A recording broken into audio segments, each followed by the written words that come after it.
इसीलिए प्रभु एक जगह के कहता है, तुम्हारे लिए लकड़ियों के घरों में रहने के लिए है और मेरा मंदिर उजाड़ पड़ा है। आज बहुत लस्ट है लोगों को। आप देखो, इतना लेके सुबह से लेके जॉब में झूठ है, बिजनेस में झूठ है। क्यों? सैलरी मिलेगी, कमीशन मिलेगा। भाई तो उसका करेगा क्या? घर बनाऊंगा, सब कुछ होगा मेरे पास। लेकिन ये खुदा का मंदिर उजाड़ पड़ा है। यहां पर नेगेटिव बातें पड़ी हैं, यहां पर अक्षमा करने वाला स्वभाव पड़ा है। टांगे तो देखो बुराई की ओर दौड़ती जाती हैं, पर किसी को आज बाइबल बताती है इस बात की भूख नहीं है कि प्रभु का मंदिर बनाया जाए। आप जानते हो पुराने नियम के अंदर जब भी शत्रु इजराइल पे अटैक करते थे, वो इजरायलियों को बाद में पहले मंदिर को तोड़ते थे, क्योंकि वो जानते थे इस मंदिर के साथ इतनी वाचाएं बांधी हुई हैं। आपको पता है सुलेमान ने जब मंदिर बनाया तो क्या कहा? प्रभु जब भी लोग यहां से आके तुझे दुआई दे तो उनकी सुन लेना। वो जानते थे कि अगर इजरायली लोग वहां पर गए और उन्होंने वहां से प्रभु को दुहाई दी, प्रभु हमारी हालत खराब करेगा। 19वीं सेंचुरी में एक खुदावन के दास ने, एक प्रभु के दास ने ऐसा लिखा, इजराइल से लड़ना खुदा से लड़ना है, इससे अच्छा है उन पर अटैक मत करो। इजराइल जो देश है आज, जो एकदम मिडिल ईस्ट के बाजू में आता है, किसी व्यक्ति ने अपनी किताबों में लिखा, इजराइल से लड़ना खुदा से लड़ना है और तुम नहीं जीत पाओगे, इससे अच्छा है उनको छोड़ दो। आप जानते हैं आज प्रभु का मंदिर कैसा है? आप जरा अपने आप से पूछिए, क्या आप इस मंदिर को रीबिल्ड कर रहे हैं? नो डाउट हम में से कोई भी अपने आप को खुद नहीं बदल सकता, और आपको पता है सबसे बड़ी मूर्खता हम ये करते हैं, हम बदलने के लिए कोशिश करते हैं पर हम बदलने के लिए दुआ नहीं करते। That is the foolish thing. और उससे भी मूर्खता, दूसरों को बदलने की कोशिश करते हैं। बहुत सारे लोग हैं जो खुद के लिए प्रार्थना नहीं करते पर खुद को बदलने की कोशिश करते हैं। मैं जानता हूं हम नहीं बना सकते, पर क्या आप प्रभु के सामने जाते हो और प्रभु को बोलते हो, प्रभु ये मेरा जो फोकस है ये कितना आउटसाइड थिंग्स पे लग चुका है। अपने घर में शिफ्ट होना है, ये देना है, वो लेना है, ये लेना है, वो लेना है। 24 घंटे मेरे अंदर सिर्फ सेटिंग सेटिंग सेटिंग सेटिंग चलती रहती है। What about inside? भीतर के घर का क्या? यीशु मसीह कहते हैं इस घर को ढहा दो, मैं 3 दिन में वापस खड़ा कर दूंगा। वो कहते हैं इस मंदिर को बनाने में 46 साल लगे थे और तू 3 दिन में बनाएगा। बाद में यूहन्ना को बात समझ में आई, यीशु ने अपनी देह को मंदिर कहा था। आप प्रभु का मंदिर हैं। बाइबल बताती है मैं उनके साथ उनमें निवास करूंगा और मैं उनमें चला फिरा करूंगा। और आप जानते हैं कौन से वो लोग हैं इस पृथ्वी पर जो सच में इस बात को जानते हैं कि मैं सिर्फ एक बदन नहीं हूं, मैं एक मंदिर हूं प्रभु का।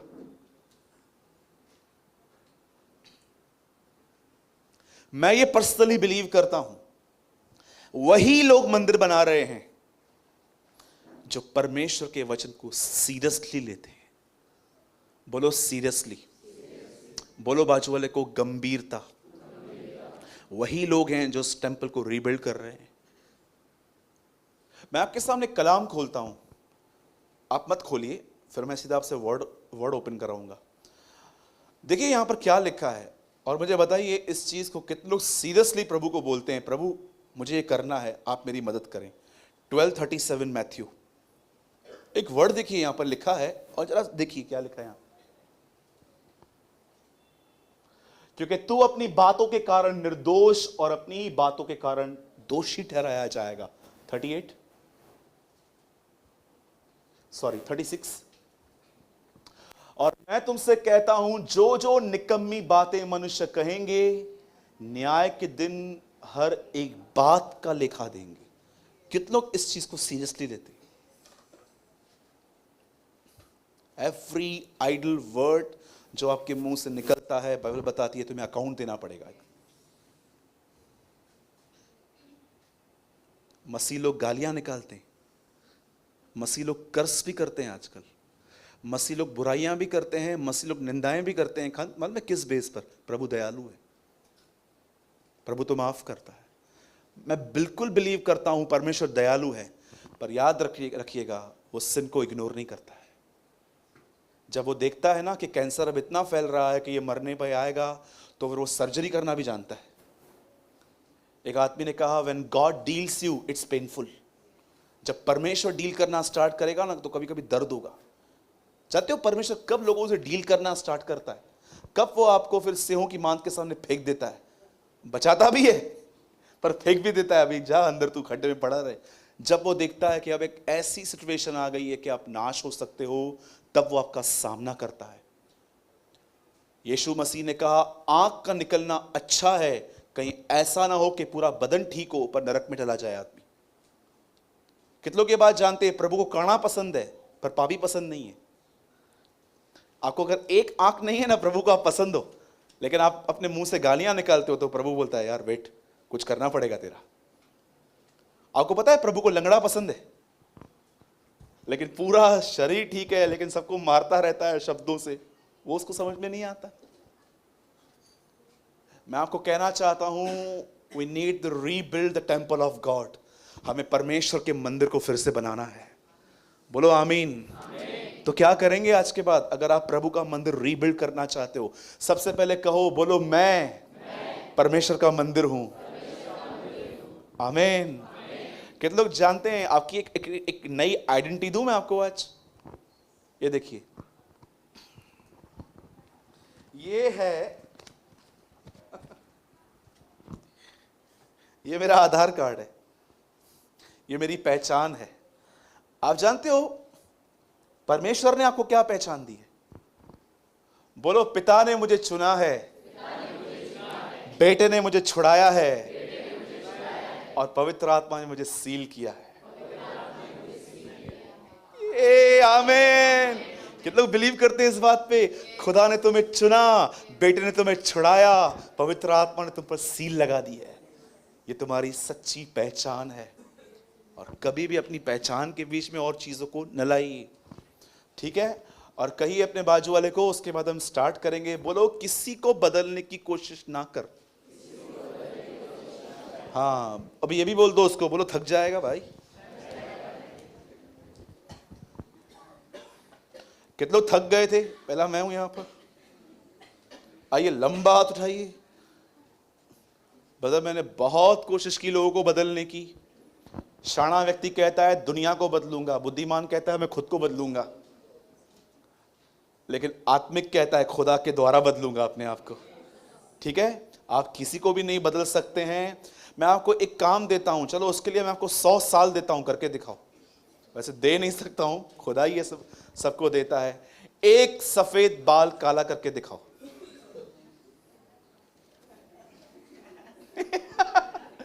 अच्छा बिन रू किलो वजन घट कर दिखा रहे हो विदाउट एक्सरसाइज। आइए, एक सफेद बाल काला करके दिखाइए। आप है कोई यहां पर विदाउट मेहंदी? कर सकते हैं आप? नहीं कर सकते हैं। जानते हैं आप क्या कर सकते हैं? मैं आपको बताता हूं। प्रयास करना छोड़ दीजिए खुद को बदलने का, अपने लिए दुआ करना चालू कीजिए। मैं आपको सच कहता हूं, मूसा एक हत्यारा था, शिमशोन एक व्यभिचारी था, पतरस इनकार करने वाला था, पौलुस क्रोध से भरा हुआ था। खुदा ने ऐसे लोगों को उठाया और उनका इस्तेमाल किया। और बाइबल बताती है, क्या आप बिलीव करते हैं इस वचन पे? यीशु मसीह कल, आज और युगान युग एक सा है। जिसने उनको बदला वो आपको बदलने की भी शक्ति रखता है। बोलिए आमीन। आइए यीशु के लिए एक जोरदार ताली बजाएंगे।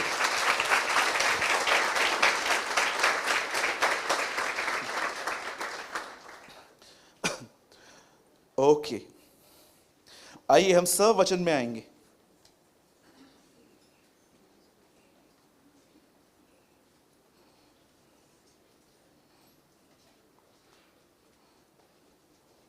इब्रानियों की पत्री उसका 10वां अध्याय, हिब्रू चैप्टर 10।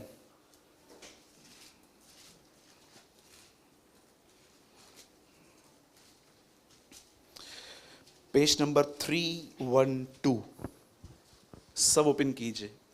आज फास्टिंग प्रेयर का फर्स्ट डे है। जैसे कि आप सब जानते हैं, हम लोगों का जो विषय है वो है प्रभु हमारे अविश्वास का उपाय करे। और आज का जो वचन है वो एक टॉपिक पे चल रहा है, और वो है विश्वास की अच्छी कुश्ती लड़। ओके, आज हम फेथ के लिए कुछ बहुत गहरा सीखेंगे, और मैं विश्वास करता हूँ प्रभु हम में से हर एक से बात करेगा। आमीन। आइए, इससे पहले कि हम वर्ड स्टार्ट करें, अपने बाजू वाले को बोलिए, पड़ोसी थोड़ा ध्यान देना आज। Come on. नहीं, ऐसे नहीं, ध्यान देना। बोलो, पड़ोसी ध्यान देना। आमीन। आप समझते क्या हो अपने बाजू वाले को? हाँ, आपको पता है सबसे दुनिया का खूबसूरत आदमी आपके बाजू में बैठा हुआ है। जब देख के देखो, कितना बड़ा झूठ बोलता है भाई। तो हम रूप देखकर नहीं, हम विश्वास से जीते हैं, राइट? ओके, बदल लगाइए 10 का 35। सब ध्यान दीजिए।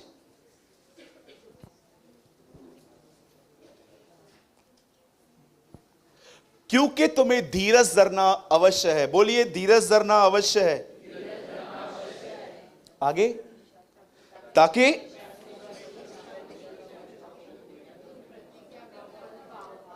बदल पीछे जाइए। 1 2 3।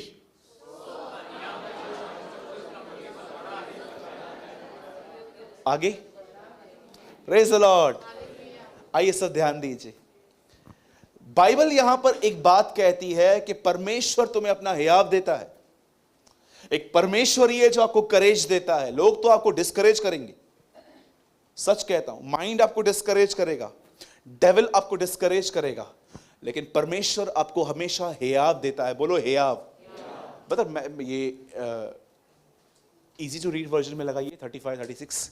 इंग्लिश में भी पढ़ लेते हैं, फिर हम शुरू करते हैं इससे। ध्यान दीजिए। इब्रानियों की पत्री एक ऐसे ग्रुप को लिखी गई थी जो बड़े सताव को फेस कर रहा था। आप जानते होंगे ना, सब परमेश्वर के लोग होने के नाते आप और मैं प्रभु का क्रोध कभी फेस नहीं करेंगे, लेकिन हम सताव फेस करेंगे। क्यों हम क्रोध को फेस नहीं करेंगे? क्योंकि क्रोध यीशु ने सहन किया है क्रूस पर। इसलिए आप देखोगे बाइबल के अंदर, आप देखोगे जब कलीसिया उठाई जाएगी तब लिखा है परमेश्वर ने अपने 7 क्रोध के कटोरे ऐसे डाल दिए। सताव अलग चीज है, क्रोध अलग चीज है। यूहन्ना बपतिस्मा दाता कहते हैं, तुम्हें किसने सावधान किया कि प्रभु के आने वाले क्रोध से भागो। एक मसीह होने के नाते हम में से कोई भी परमेश्वर के क्रोध को फेस नहीं करेगा, लेकिन ऐसा क्रिश्चियन, एक मसीह होने के नाते हमें सताव आएगा। और जानते हैं, एक ऐसा ग्रुप था जिन पे सताव आ रहा था और लगभग उस सताव के अंदर वो प्रभु को छोड़ने तक तैयार हो गए थे। और ये पत्री ऐसे लोगों को लिखी गई थी कि तुम अपने हियाव को बांधे रहो। आप जानते हैं, ये बिल्कुल हो सकता है कि जीवन में चलते चलते आप मसीह तो हैं, पर आपने अपना हियाव खो दिया। आज बहुतों के पास आप देखोगे ना, लाइट कैसे डिम होती है, जलती है लेकिन डिम है। आज बहुतों की लाइफ जाते हो डिम क्यों है? क्योंकि उन्होंने अपने फोकस को मेंटेन करना नहीं सीखा है। बस कुछ भी हो जाए। आपको पता है, जब तक इनके ऊपर बर्ड्स उड़ते रहते हैं ना, इट्स ओके।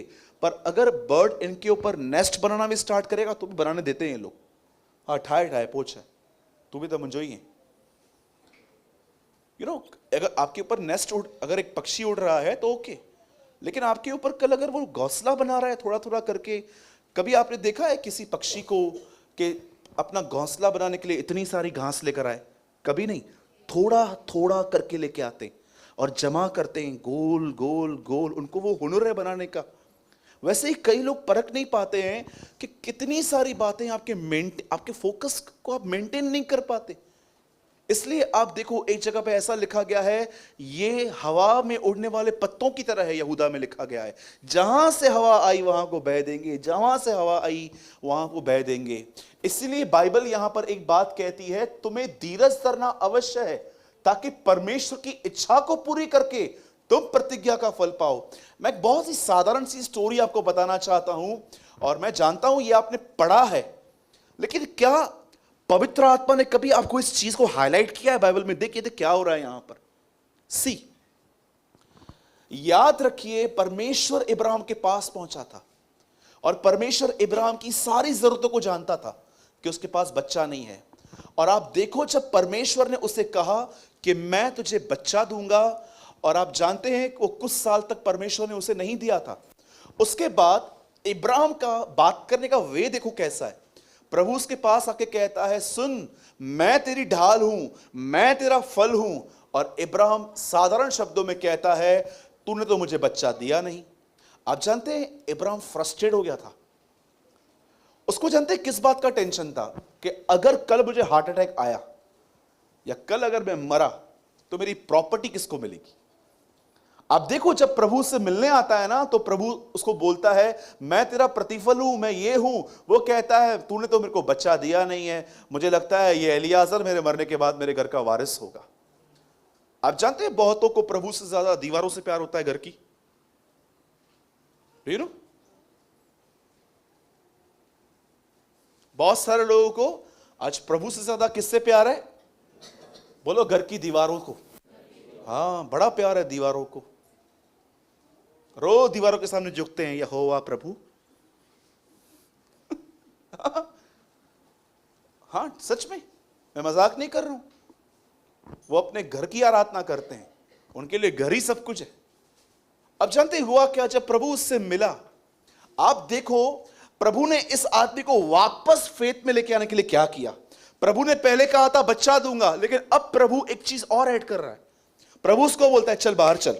और जैसे प्रभु उसे बाहर ले गया, प्रभु ने कहा ऊपर देख। और जैसे उसने ऊपर देखा, प्रभु ने कहा तारों को गिनना स्टार्ट कर।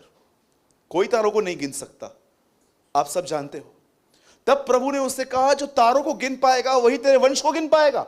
और लिखा है, इब्राहिम ने इस बात पर विश्वास किया।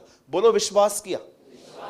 मैं आपसे पूछना चाहता हूं, आप प्लीज खोलिए मत, आप घर जाके आराम से पढ़ना। ये सारी चीजें उत्पत्ति के 15 अध्याय में लिखी हैं। पर आपको पता है 15 में लिखा है उसने बिलीव किया, पर 16 में लिखा है उसकी वाइफ ने उससे कहा हाजरा के पास जा, चला गया। ये क्या हो रहा है इब्राहिम के साथ? कभी आपने इस बारे में सोचा है? ब्रदर, क्या वचन सुना था मैंने लास्ट फ्राइडे को चर्च में, लेकिन अब कहां पर हूं मैं? इतना नीचे, इतना डाउन। आप जानते हो रीजन क्या था? 15 और 16 चैप्टर के बीच में इब्राहिम एक चीज खो चुका, धीरज। धीरज फोकस को उठाए रखता है। धीरज चला गया, आपका फोकस वापस अपने ऊपर आ जाएगा। अब मैं आपको बताना चाहता हूं कौन सी वो चीज थी जिसने इब्राहिम के फोकस को हिला दिया था। बाइबल बताती है, प्रभु इब्राहिम से मिला, प्रभु ने कहा मैं तुझे बच्चा दूंगा, पर कुछ साल तक वो बच्चा नहीं हुआ। तब उसके बाद प्रभु फिर से आया और प्रभु ने इस बार उसे एक दृष्टांत दिया कि जो भी तारों को गिन पाएंगे वही तेरे वंश को गिन पाएंगे। और लिखा है इब्राहिम ने विश्वास किया। लेकिन 16 चैप्टर में लिखा गया है कि इब्राहिम की वाइफ सारे उसे कहती है, प्रभु तो बच्चा दे ही नहीं रहा है, अब एक काम कर, हमारे घर पे एक स्त्री है, तू उससे बच्चा। कैसी, मतलब कैसी लेडी है ना, वाइफ दूसरी वाइफ को प्रोवाइड कर रही है। सोचो। बोलिए बहनों, मेरे पीछे बोलो, बोलो, मेरे पति को कभी कभी मेरी नहीं सुननी चाहिए। निकलेगा नहीं अंदर से, भी बोलिए। बोलिए मेरे पीछे, मेरे पति को कभी कभी मेरी नहीं सुननी चाहिए। एग्री? हम्बल, नम्रता से बताइए मैं गलत बोल रहा हूं? कभी कभी आपको पता है कुछ सिस्टर्स ये गलतियां करती हैं। आप जानते हो आदम क्यों निकाल दिया गया?